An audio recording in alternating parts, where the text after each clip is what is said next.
একজন কেয়ারগিভার হিসেবে সবচাইতে ভালো লাগার কাজটা বেশি কাজ করে এইটা ভেবে যে আমার দ্বারা একজন পেশেন্ট শারীরিক এবং মানসিকভাবে ওনাকে আমি সেবা প্রদান করতে পারছি। পেশেন্টের ছেলে যখন আসেন দেখেন যে উনি হয়তো অগোচরে উঁকি মেরে দেখেন মাঝে মধ্যে যে ওনার আম্মার সাথে আমি কী ধরনের কাজগুলো করছি, বা উনি দেখেও খুশি হয়ে যান এবং উনি ওনাদের যে বাসার যে যারা কাজে কর্মরত আছেন ওনাদের কাছেও ওনারা আমার প্রশংসা করেন।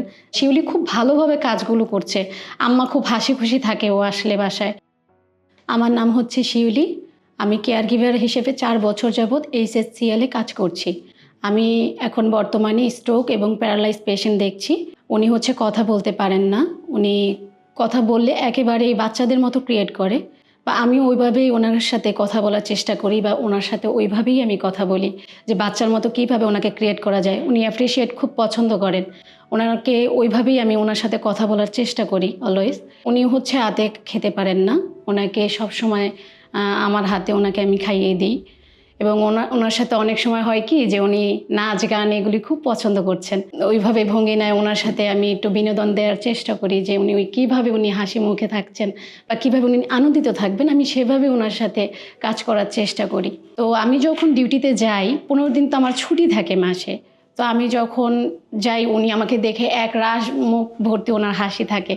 তখন ওনাকে দেখলেই বোঝা যাচ্ছে যে উনি আমাকে পেয়ে কতটা খুশি, বা আমি এসে পড়েছি এখন ওনার দিনগুলো ভালো কাটবে বা ওনার সময়গুলো ভালো কাটবে, উনি আমার সাথে কতটা কমফোর্টেবল সেটা ওনার হাসিতে উনি প্রকাশ করছে। একজন কেয়ারগিভার হিসেবে সবচাইতে ভালো লাগার কাজটা বেশি কাজ করে এইটা ভেবে যে আমার দ্বারা একজন পেশেন্ট শারীরিক এবং মানসিকভাবে ওনাকে আমি সেবা প্রদান করতে পারছি। এটা হচ্ছে সবচাইতে ভালো লাগার দিক কেয়ারগিভার হিসেবে। আমার যখন মাসে 15 দিন ছুটি, মানে ছুটিতে যাব, আমার 15 দিন শেষ হয়ে গেছে কাজের। তো সেক্ষেত্রে আমার শিফট শেষ হয়ে গেছে, আমার বাসায় যেতে হবে। ওনার কাছ থেকে যখন আমি ওনার কাছ থেকে পারমিশন নিতে যাই, তো উনি মুখ গোমড়া করে আমাকে বলেন যে তোমার তো কোনো ছুটি হবে না, তুমি কেন যেতে চাচ্ছ? তখন আমি ওনাকে বলি যে না না, আমার তো বেবি আছে। তখন উনি আবার একটু হেসে দেন, তোমার বেবিও আছে? মানে উনি হচ্ছে বিষয়গুলো ভুলে যান একেবারেই। উনি হচ্ছে ডিমেনশিয়া পেশেন্ট। তো আমি তখন বলি হ্যাঁ নানু, আমার তো বেবি আছে। তখন বলে ঠিক আছে যাও, মাত্র 3 দিনের ছুটি। পরে আমি বললাম নানু 3 দিন কীভাবে? তখন উনি হাতের আঙুল দিয়ে ইশারা করে উনি আমাকে বলে যে মাত্র 3 দিনের ছুটি। তখন আমি ওনাকে আবার একটু বোঝায় বলি যে নানু, আমার পরিবর্তে তো আরও একজন আসবে, সে এসে আপনার কাজগুলো করে দিবে, আপনাকে সহযোগিতা করবে, তো আপনার সাথে গল্প করবে, আপনাকে খাইয়ে দিবে, তো আমার তো যেতে হবে। তখন উনি বুঝেন, তখন আবার বলে ঠিক আছে যাও। উনি হয়তো বিষয়গুলো ভুলে যান, কিন্তু আবার যখন আমি 15 দিন পরে যাই উনি হয়তো আমাকে দেখে যখন হাসে তখন বোঝা যায় যে উনি আমাকে চিনতে পেরেছেন। কিন্তু উনি হয়তো সব কিছু উনি বুঝিয়ে বলতে পারেন না, যেহেতু উনি সব কিছু ভুলে যান। তো এইভাবেই হচ্ছে ওনার সাথে আমার সারা দিনগুলো কাটে। আর আমি ওনার সাথে ছবি আর্ট করি। উনি ছবি আর্ট করতে খুব পছন্দ করেন। উনি বাইরে ঘুরতে যেতে খুব পছন্দ করেন। তো আমি সেইভাবেই ওনার সাথে দিনগুলো কাটানোর চেষ্টা করি। বা পেশেন্টের ছেলে যখন আসেন দেখেন যে উনি হয়তো অগোচরে উঁকি মেরে দেখেন মাঝে মধ্যে যে ওনার আম্মার সাথে আমি কী ধরনের কাজগুলো করছি, বা উনি দেখেও খুশি হয়ে যান এবং উনি ওনাদের যে বাসার যে যারা কাজে কর্মরত আছেন ওনাদের কাছেও ওনারা আমার প্রশংসা করেন। শিউলি খুব ভালোভাবে কাজগুলো করছে, আম্মা খুব হাসি খুশি থাকে ও আসলে বাসায়। তো এগুলো আমাকে আরও আমার কাজের প্রতি আমার হচ্ছে ইন্সপায়ার বেড়ে যায় যে আমার পেশেন্টের সাথে কিভাবে বিহেভিয়ার করতে হবে।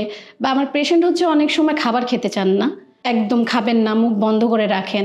প্রচণ্ড ধৈর্য নিয়ে ওনার সাথে কথা বলতে হয়, ওনাকে বোঝাইতে হয়। এমন হয় যে খাবার নিয়ে বসলাম একটার সময়, অনেক সময় 3 থেকে 3:30 বেজে যায়। তো এইরকমভাবে ধৈর্য সহকারে আমাদের হচ্ছে আমরা পেশেন্টের কাজগুলো করার চেষ্টা করে থাকি।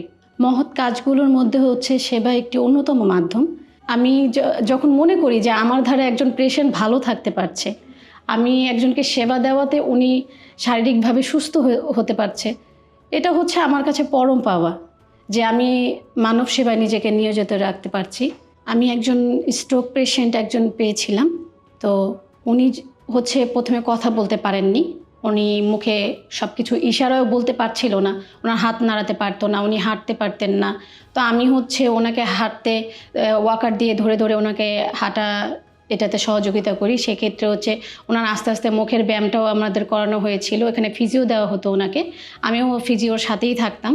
সেক্ষেত্রে উনি আস্তে আস্তে মুখের ওনার ডেভেলপ হয় যে উনি কথা বলতে পারছেন, উনি ইশারায় বোঝাতে পারছেন, উনি 1 পা 2 পা হাঁটতে পারছেন, ওনাকে ধরলেই উনি খুব সহজে হাঁটতে পারছেন।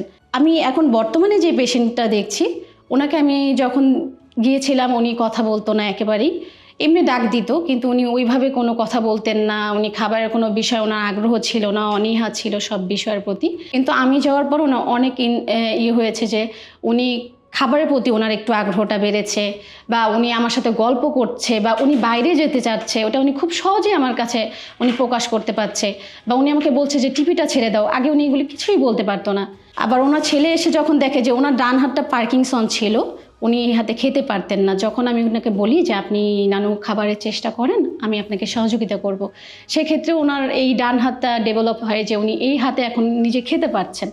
এটা হচ্ছে সবচাইতে ভালো লাগার দিক যে আমি যাওয়ার পরে ওনার এই দিকগুলো উন্নত হয়েছে।